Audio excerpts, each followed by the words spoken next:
न इधर न उधर, सीधे मुद्दे पर नजर। और क्या है आज की खबर, आप देखना शुरू कर चुके हैं न्यूज़ 18 पुनीत के साथ।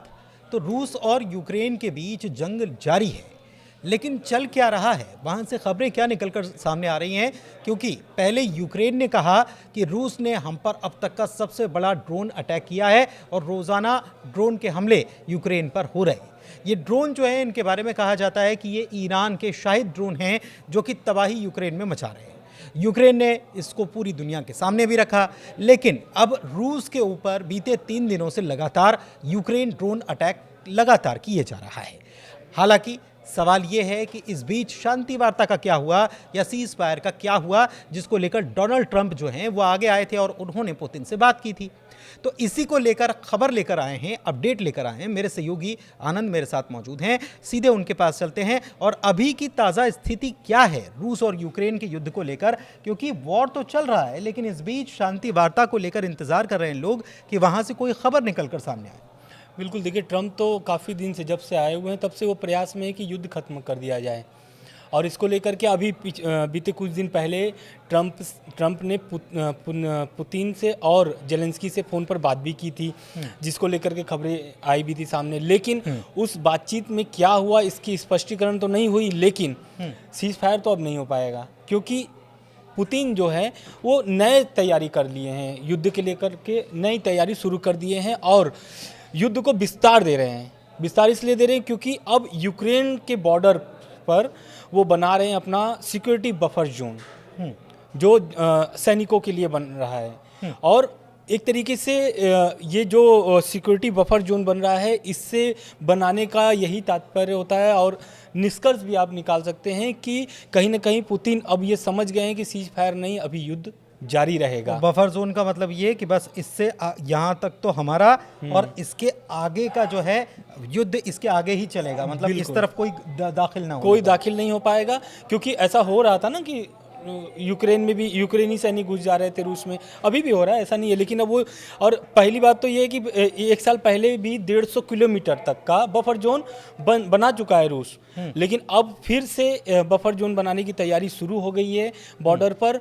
और ये जो बफर जोन बन रहा है, इससे यूक्रेन में तो हड़कंप मचा ही, लेकिन अमेरिका में भी इसको लेकर के चिंता जाहिर कर दिया है। लेकिन क्योंकि लेकिन आनंद, मैं ये आपसे समझना चाह रहा हूँ कि डोनाल्ड ट्रंप ने बात की थी और वो तो 100 दिन में युद्ध खत्म कराने की बात कह रहे थे। अब वो ये क्यों कह रहे हैं कि या तो शांति वार्ता कर लो, सीज फायर कर लो, वरना मैं बाहर?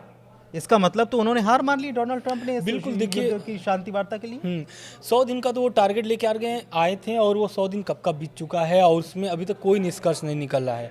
हालांकि ट्रंप लगातार प्रयास कर रहे हैं कि युद्ध खत्म हो जाए, लेकिन वो प्रयासरत हैं, लेकिन उसके साथ साथ वो अपनी भी रणनीति चल रहे हैं जिससे अमेरिका को फ़ायदा पहुँचे। पहला फ़ायदा वो ले चुके हैं यूक्रेन से, $1 मिलियन, $500 मिलियन का वो ले चुके हैं। खनिज वाला जो डील हुई है, यूक्रेन ने तो साइन कर दिया और मिलना शुरू हो गया है। तो वो अपने फायदे को देखते हुए काम करना शुरू कर दिए हैं, क्योंकि उनका जो 100 दिन वाला प्लान था वो तो फेल हो चुका है, क्योंकि अब तक तो युद्ध जारी है। और रह गई बात सीज फायर की, तो अब सीज फायर की जगह पर रूस और तैयारी कर लिया युद्ध की। मतलब वो और विस्तार देना चाहता है युद्ध को लेकर के।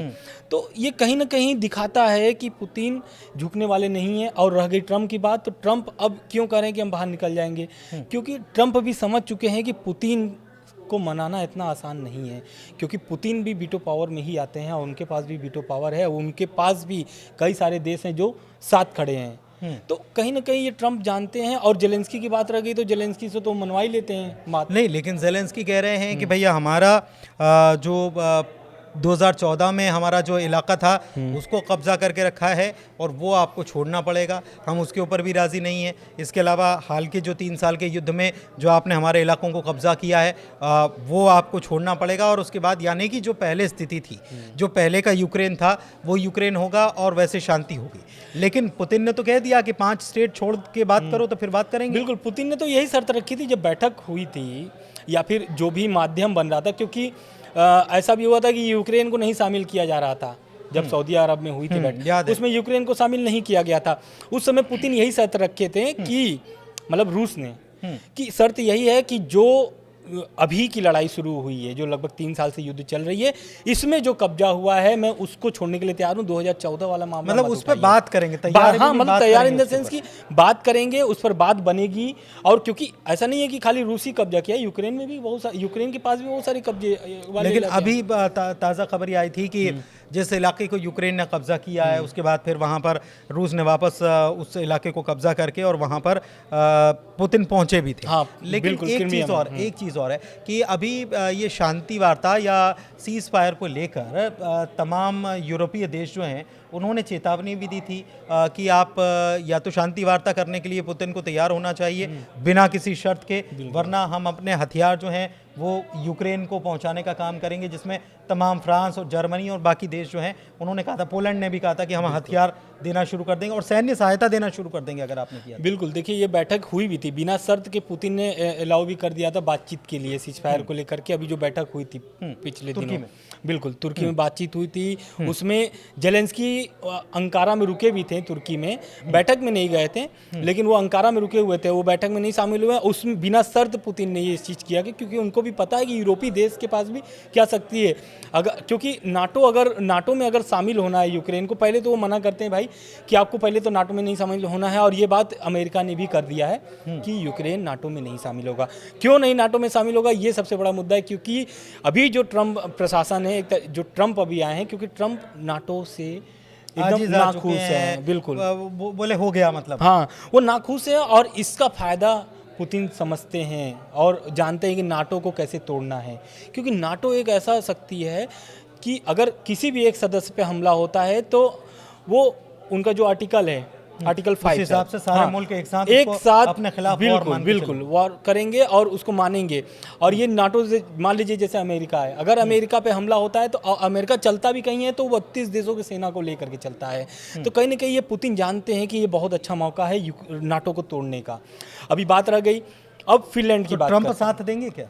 ट्रम्प तो पहले से नाराज है, वो तो कितनी बार धमकी दे चुके हैं कि भाई हमको निकलना है नाटो से, नाटो से कोई फायदा नहीं हो रही है। तो मतलब कि पुतिन ट्रम्प से बात कर रहे हैं और एक प्रकार से बहाना भी, मतलब ये जंग एक प्रकार से ये बहाना भी हो जाएगा, नाटो की टूट का बहुत बड़ा बहाना होता है क्या ये? टूट का बहाना भी कर सकते हैं। और रह गई बात 2023 की, 2023 में फिनलैंड शामिल हुआ था नाटो में, और अब फिनलैंड की नज़र में आ गए हैं पुतिन, मतलब एक तरीके से पुतिन की नज़र फिनलैंड पे पड़ी हुई है। जहां यूक्रेन से मामला थोड़ा हल्का होता है, फिनलैंड पर हमला कर सकता है रूस। लेकिन वो तो नाटो में है अभी। बिल्कुल नाटो में है, इसीलिए तो मैं बोल रहा हूँ कि नाटो को तोड़ने का पूरा प्रयास वो शुरू कर दिए हैं पुतिन, क्योंकि वो जानते हैं कि नाटो को तोड़ना बहुत ही मुश्किल है और अभी समय अच्छा है। अगर इस पे चाल चल दिए तो कुछ न कुछ तो देश इधर उधर हो ही जाएंगे। मतलब यूक्रेन के कॉन्फ्लिक्ट में, यूक्रेन से जो जंग चल रही है, इसमें पुतिन एक फायदा यहाँ से उठाएंगे कि नाटो में कैसे भी करके टूट से ज्यादा इंपॉर्टेंट ये है कि अमेरिका अगर नाटो से बाहर निकल जाएगा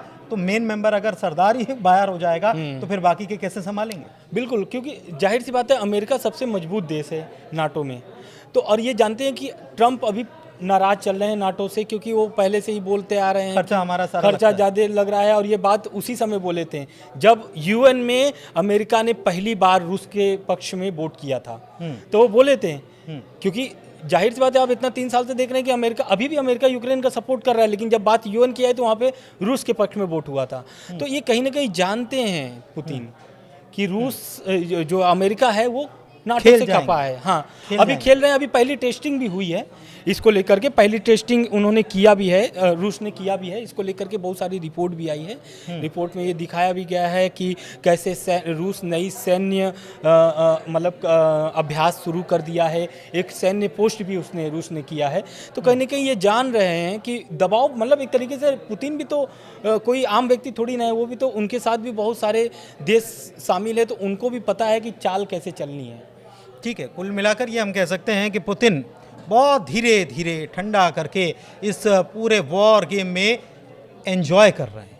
अब ये एंजॉय कर रहे हैं हम, इसका मतलब आप समझिए कि उन्होंने पूरा बैकअप प्लान तैयार कर लिया है, और अब तो उनके पास एक और बहाना भी है कि कैसे नाटो को तोड़ दिया जाए, और कैसे डोनाल्ड ट्रंप जो बार बार इस कोशिश में लगे हैं कि कैसे भी करके डील करा दी जाए, तो डील वाले ट्रंप जो हैं या डील वाले डोनाल्ड जो हैं, क्या वो अपनी ही बातों में फंस गए हैं और पुतिन की चालों में फंसकर क्या वो नाटो से खुद को अलग कर लेंगे?